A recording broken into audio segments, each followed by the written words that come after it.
Vincent van Gogh was Dutch, but he is perhaps best known to the world for the paintings he made during his stay at Arles in the south of France. An unprecedented gathering of these works wowed record-breaking American audiences in fall 1998 at the National Gallery in Washington, D.C., and moves to the Los Angeles County Museum in the winter of 1999. We distributed just about 200,000 passes in 13 days, which was has to have been the fastest distribution of tickets in the history of an art exhibition. Van Gogh clearly is arguably the most popular artist of all time.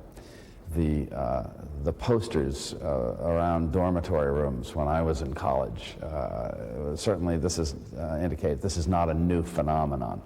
But his art is unique. It's very powerful, it's very emotional. His story personally was an incredibly powerful one, alone, the unique genius.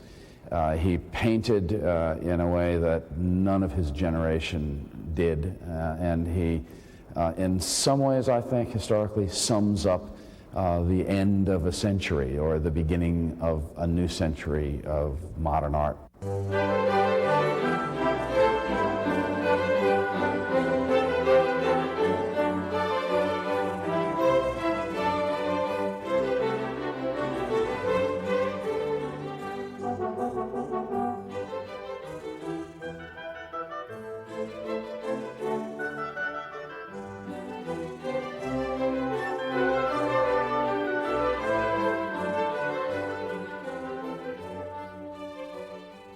The painting I'm standing in front of right now, The Bedroom, is one of Van Gogh's most famous pictures, painted at a very happy time in his life in October 1888, when he was expecting the arrival in Arles of his friend Gauguin.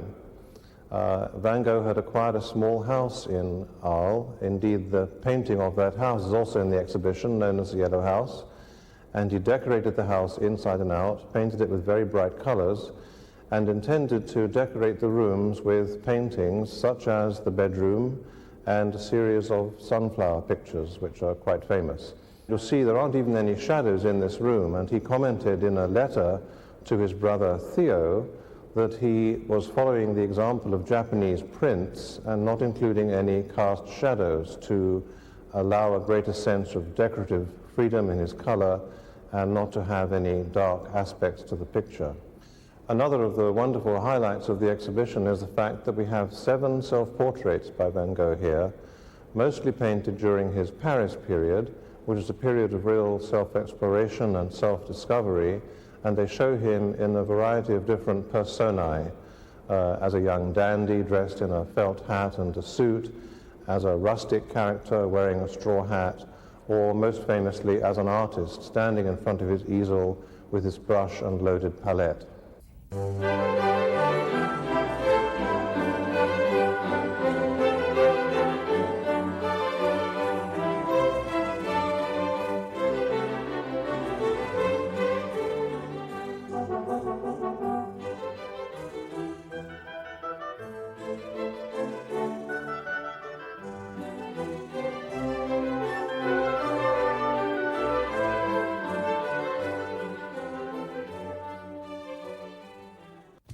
In December, artists and scholars from points as distant as Japan and England gathered at the City University Graduate Center in New York to celebrate and discuss the works of famed Martinican poet, novelist, and essayist Edouard Glissant.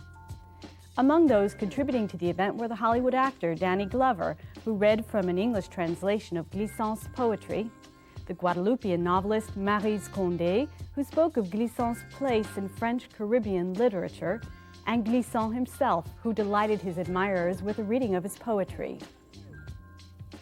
Is it a bird, a root that spurts?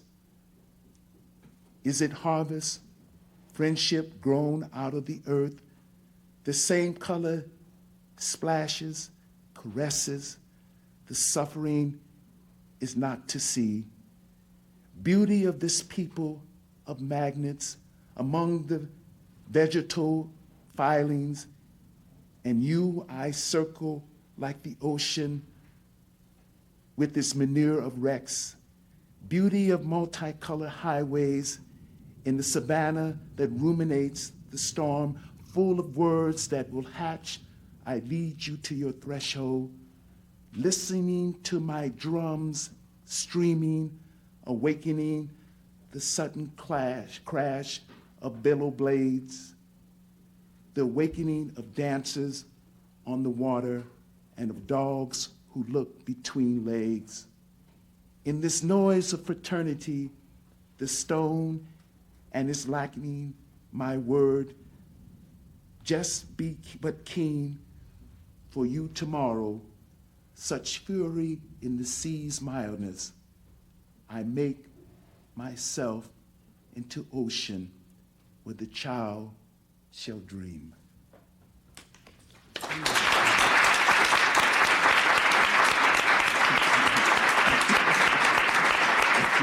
Alors, le paysage, désormais, après ces livres que je viens de lire, le paysage devient un emmêlement de banians, chaînes non enchaînées de rhizomes et profondeur mal calculée de figuiers maudits. Il s'aplatit devant l'avènement d'une nouvelle pensée que chamoiseux et confiants vont aussitôt adopter et qui, dès lors, va envahir la littérature martiniquaise, la pensée mangrove.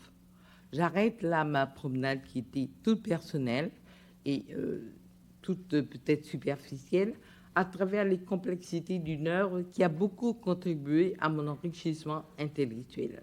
Il ne me reste plus qu'à remercier Édouard Glissant au nom de tous les écrivains antillais, même ceux qui ne se réclament pas ouvertement de lui, pour nous avoir restitué un paysage, entre autres choses, un paysage que sans lui, nous aurions peut-être continué à ignorer, et pour nous avoir aidés d'une manière unique à déchiffrer une histoire que peut-être sans lui, nous aurions mal élucidée.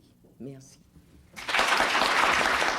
Allons, les crieurs paradent sur les tréteaux, ils débitent la vie, les marchands s'empressent, le doux enfant glisse au bas du sentier, abandonnant l'espace d'annonciation.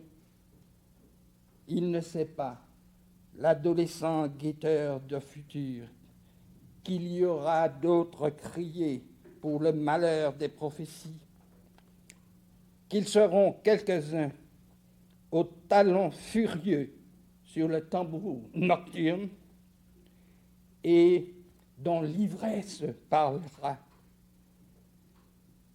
Nous sommes fils de ceux qui survécurent.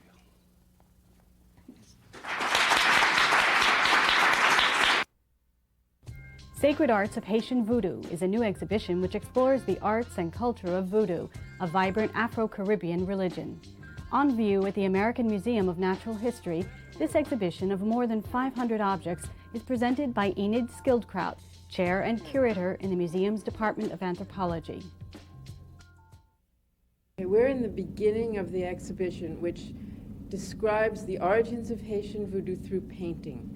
And we have a series of paintings here arranged in chronological order, which explain how voodoo began.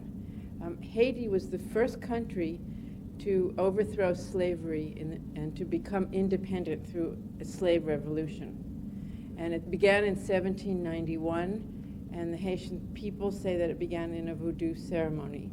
And it went on until 1804, at which point Haiti proclaimed its independence. The exhibition shows the arts of voodoo because Haiti has a wonderful, popular, vibrant, popular art. And the art of voodoo is full of incredibly beautiful, magical kinds of things. And the exhibition focuses on this and shows how the religion of voodoo relates to Haitian history and to the lives of, everyday lives of people in Haiti. In this picture, you see the beginning of what became the plantation economy of Haiti, or Hispaniola, with all these enslaved people being brought from Africa and forced to work on the plantations. They brought their religion with them, but they were forced to become Catholics. And this, in the end, didn't really pose a conceptual problem because they found a way to blend these two religions in a way that made a lot of sense. great, thank you. Haitian people say that the Haitian Revolution, which took place from 1791 to 1804, was really born out of a voodoo ceremony. And this picture, this painting, shows at the moment of the revolution cutting the white out of the French flag and turning it into what became the red and blue Haitian flag. Vodou, like Catholicism, which is one reason they blended so well, both use spirits or saints in Catholicism as intermediaries between people and the higher God. So in that way, they're very similar. And what happened was that the African spirits were so easily transformed and kind of camouflaged into the Catholic saints. And that's what you see here. Every Vodou spirit has a Catholic identity, and they can be expressed in both ways together as Saint Patrick or Dambala.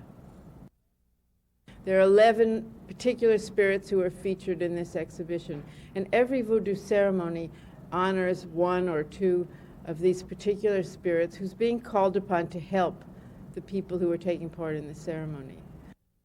Some of the objects are made especially for the spirits. For instance, sequined flags are these beautiful flags that are carried in voodoo ceremonies, and each flag is made for a particular spirit. Or special bottles with sequins on them are made for particular spirits. And you'll see there are chairs around. A temple, when it's not being used in a ceremony, is a meeting house, it's a community center, it's a place where people gather. And then when it's being used for a ceremony, it's prepared through making the veve on the ground and through setting up the altars that are going to be used in the ceremony. This is the altar to Ezele Freda, and you can see that she's very often displayed and depicted with Catholic imagery, but she's also an African spirit.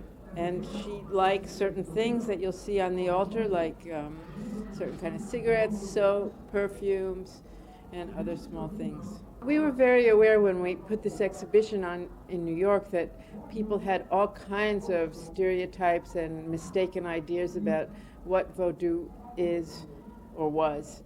And we really feel that the exhibition is doing a wonderful job in changing people's ideas, not by deliberately dealing with those stereotypes, but by replacing with them with the beautiful reality of what it really is.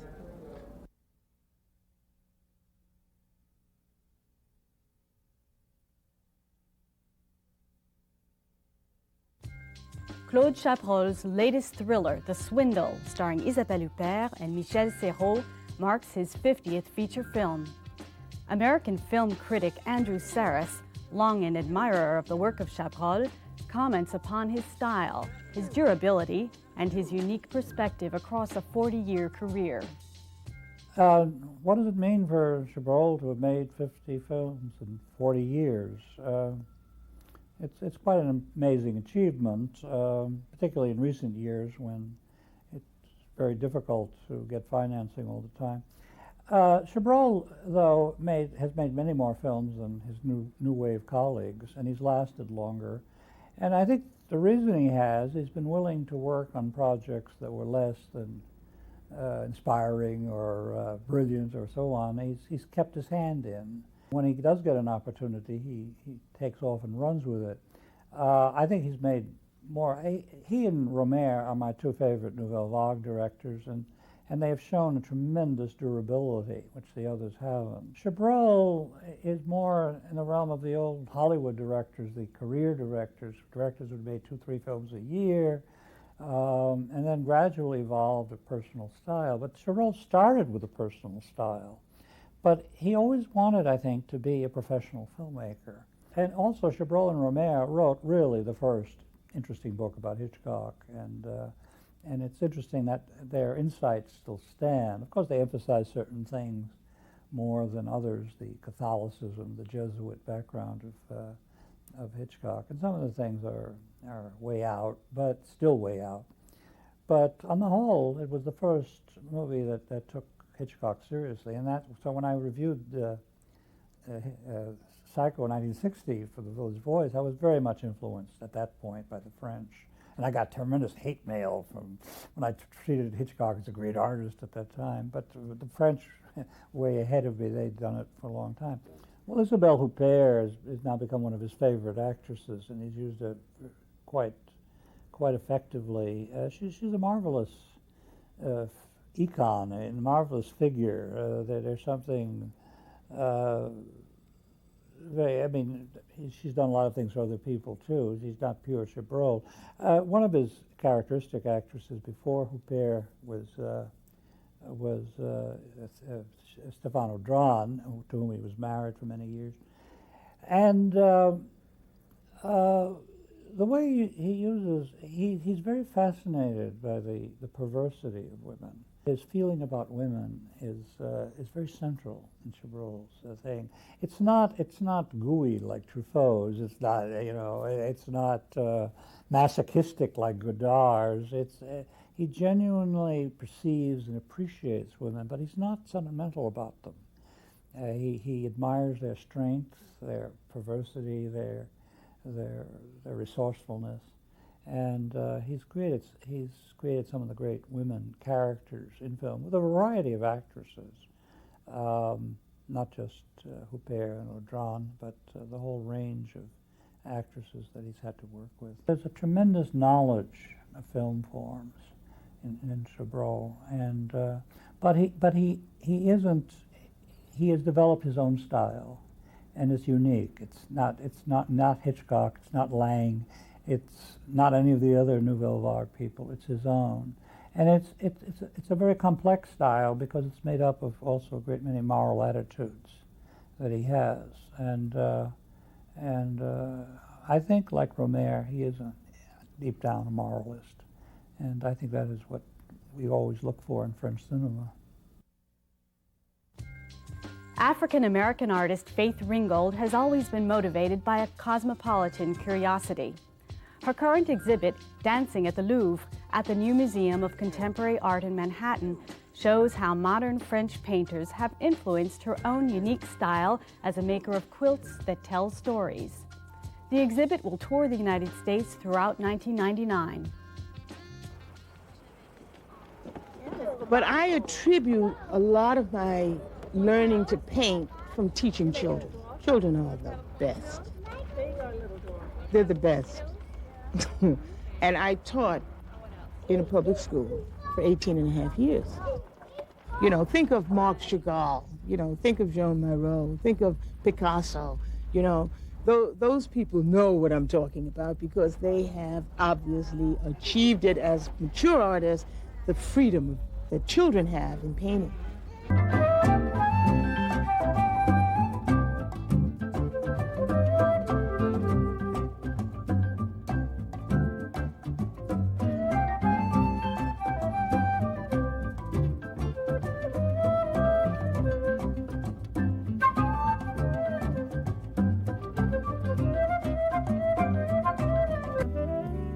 Well, this collection is called the French Collection, and it's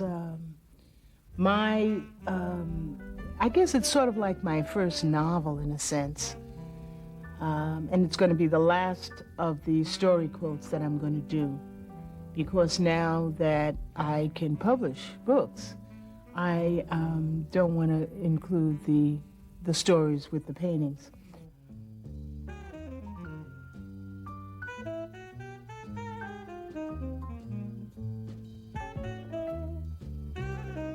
And they're about a young woman named William Marie. She goes to Paris to become an artist. In the one from Giverny, I have included the portraits of several women who have been very influential in my life. The women are feminists, and they're talking about male imagery in paintings, as in Manet's Luncheon on the Grass. But now she says, why don't I paint the women fully clothed and a male nude? And what better male nude than Picasso? I thought about making Monet nude, but that wouldn't be half as interesting as Picasso. The Louvre, this has to do with a friend of William Marie's who comes to Paris. She takes Marcia and her 3 children to the Louvre, and they end up dancing at the Louvre. And it's kind of like a joke, you know? I mean, nobody but a very gauche American would dance at the Louvre. In another one, all about William Marie, she entertains a group of African-American women. They're going all over the world to have quilting bees in sunflower fields. And here they are in Arles.